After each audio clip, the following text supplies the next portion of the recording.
दोस्तों, स्वागत है आप सबका आपके अपने चैनल नॉलेज एंकर पे। आज की इस वीडियो में हम बात करेंगे अमेरिकी राष्ट्रपति जॉन एफ कैनेडी और मर्लिन मुनरो की गुप्त मोहब्बत और मर्लिन मुनरो की रहस्यमयी मौत के बारे में। एक तरफ था अमेरिका का सबसे ताकतवर आदमी राष्ट्रपति जॉन एफ कैनेडी और दूसरी तरफ हॉलीवुड की सबसे हसीन अदाकारा मर्लिन मुनरो। वैसे तो दोनों का नाम अलग अलग इतिहास में सुनने को मिलता है, लेकिन जब ये दोनों नाम एक ही किस्से में आते हैं तो बनती है मोहब्बत, साजिश और मौत की रहस्यमयी कहानी। तो चलिए जानते हैं कि किस तरह से ये प्रेम कहानी शुरू हुई, कैसे दोनों चोरी छिपे मिलते थे और आखिर मर्लिन की मौत के पीछे क्या राज छुपा था। इस वीडियो में हम इन सब बातों पर गहराई से चर्चा करेंगे, बट उससे पहले चैनल को सब्सक्राइब जरूर कर लीजिए और बेल आइकन दबाना बिल्कुल मत भूलिए। मर्लिन मुनरो का जन्म सन 1926 में हुआ था। बचपन में अनाथालय, फिर गरीबी और एक संघर्ष भरी जिंदगी, लेकिन किस्मत ने उन्हें एक ऐसा स्टार बनाया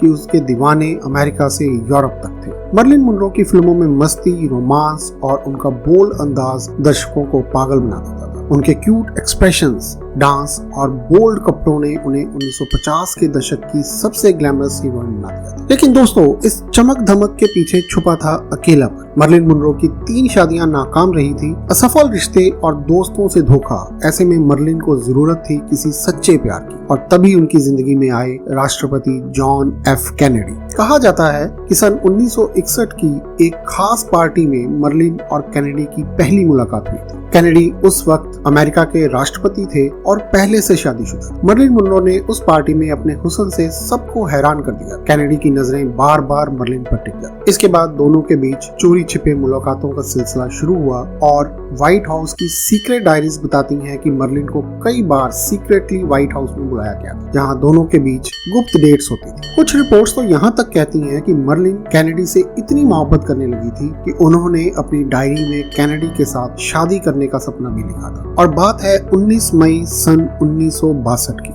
मैडिसन स्क्वायर गार्डन, न्यूयॉर्क। यहाँ राष्ट्रपति कैनेडी का बर्थडे सेलिब्रेशन था और हजारों लोग मौजूद थे। तभी अचानक मंच पर आती हैं मर्लिन मुनरो। बेहद टाइट चमचमाती ड्रेस में मर्लिन ने चमकदार और टाइट फिगर वाली ड्रेस पहन रखी थी, जिसे देखकर पूरा स्टेडियम सन रह गया था। उन्होंने बड़ी ही सेक्सी अंदाज में गाया, हैप्पी बर्थडे मिस्टर प्रेसिडेंट, और कैनेडी के चेहरे पर मुस्कान और भीड़ की सीटियों ने सब कुछ कह दिया। अब दुनिया जान चुकी थी कि कुछ तो पक रहा है। जॉन एफ कैनेडी मंच पर आए और कहा, Now I can retire from politics after having had happy birthday sung to me in such a sweet, wholesome way। आज भी यह परफॉर्मेंस YouTube पर करोड़ों लोग देखते हैं। जब मर्लिन मुनरो और जॉन एफ कैनेडी का अफेयर शुरू हुआ, तब जॉन एफ कैनेडी अमेरिका के सबसे ताकतवर और चर्चित नेता। वह पहले से शादीशुदा थे। उनकी पत्नी जैकलीन कैनेडी उस समय अमेरिका की फर्स्ट लेडी थी, जिनकी छवि बहुत गरिमामयी थी। यदि मर्लिन मुनरो के साथ उनका रिश्ता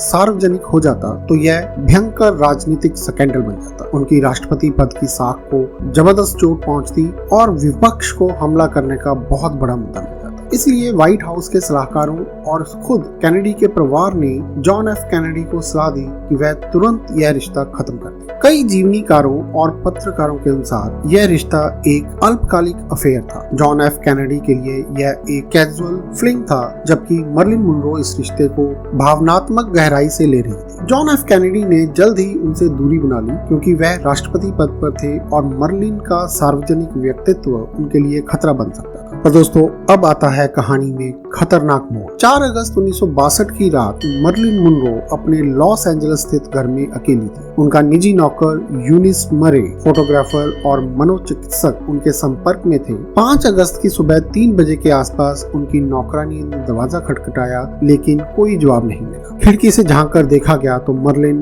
बिना कपड़ों के बिस्तर पर उल्टी करवट पड़ी थी। उनके हाथ में टेलीफोन रिसीवर था। कमरे का दरवाजा अंदर से बंद था। तब पुलिस को बुलाया गया। जांच में पाया गया कि मर्लिन की मौत नींद की गोलियों की ओवरडोज से हुई थी। पोस्टमार्टम की रिपोर्ट में बताया गया कि मर्लिन के शरीर में पेंटोबार्बिटल और क्लोरल हाइड्रेट की मात्रा बेहद ज्यादा पाई गई थी, जो नींद की गोलियों में। रिपोर्ट के मुताबिक उन्होंने जानबूझकर अधिक गोलियां ली थी और यह संभावित आत्महत्या मानी। हालांकि कई लोग इसे हादसा मानते हैं। उनका कहना है कि मर्लिन नींद की गोलियां पहले से ही लेती थी और वह भूलवश ज्यादा खा गई। मर्लिन मुनरो की मौत आज तक एक बड़ा रहस्य बनी हुई है। उनकी मौत के पीछे कई षड्यंत्र सिद्धांत प्रचलित हैं। कहा जाता है कि मर्लिन मुनरो की अमेरिकी राष्ट्रपति जॉन एफ कैनेडी और उनके भाई रॉबर्ट कैनेडी के साथ बेहद करीब थी। अफवाहें थी कि मर्लिन ने उनके कई राज जान लिए थे जो उन्हें सार्वजनिक करने वाले। मर्लिन ने एक निजी डायरी रखी थी जिसमें कथित रूप से उन्होंने कैनेडी भाइयों के साथ अपने रिश्ते के बारे में जानकारी दी। कुछ रिपोर्ट्स की माने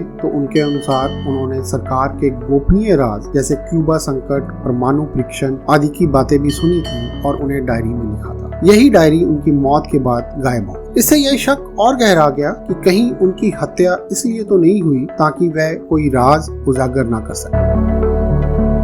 कुछ किताबों और डॉक्यूमेंट्री में ये भी दावा किया गया है कि अमेरिकी खुफिया एजेंसियों को डर था कि मर्लिन सोवियत संघ को अहम गोपनीय जानकारियां लीक कर सकती थी, इसी वजह से उनकी हत्या की गई। वहीं कुछ विशेषज्ञ मानते हैं कि मर्लिन मुनरो अवसाद, अकेलापन और रिश्तों की जटिलता से जूझ रही। कैनेडी भाइयों से रिश्ता टूटने, करियर में गिरावट और बार बार तलाक ने उन्हें अंदर से तोड़ दिया था। मर्लिन मुनरो की मौत ने हॉलीवुड और व्हाइट हाउस दोनों को हिला दिया, लेकिन उनके जाने के बाद भी वो जिंदा है। फिल्मों में, फोटो पोस्टर्स में और करोड़ों फैंस के दिलों। उनके बारे में किताबें, फिल्में, डॉक्यूमेंट्री आज भी बनती हैं। लोग अब भी उनके मुस्कान के दीवाने हैं और उनकी मौत का सच जानने के लिए नई थ्योरीज निकालते रहते हैं। तो दोस्तों, ये थी कैनेडी और मर्लिन मुनरो की सबसे चर्चित प्रेम कहानी और उनकी मौत के बारे में कुछ रहस्य। लेकिन मर्लिन की मौत के रहस्य के बारे में कुछ भी पुख्ता तरह से नहीं कहा जाता, क्योंकि उसके लिए कोई भी पुख्ता सबूत आज तक नहीं पेश किया गया। तो आपको क्या लगता है, मर्लिन की मौत एक हादसा थी या साजिश? इसके बारे में कमेंट करके जरूर लिखिएगा और वीडियो पसंद आया हो तो लाइक और शेयर करें और ऐसे ही रहस्यमय किस्सों के लिए चैनल को सब्सक्राइब जरूर करें। तो मिलते हैं अगली कहानी में, तब तक के लिए जय हिंद, धन्यवाद।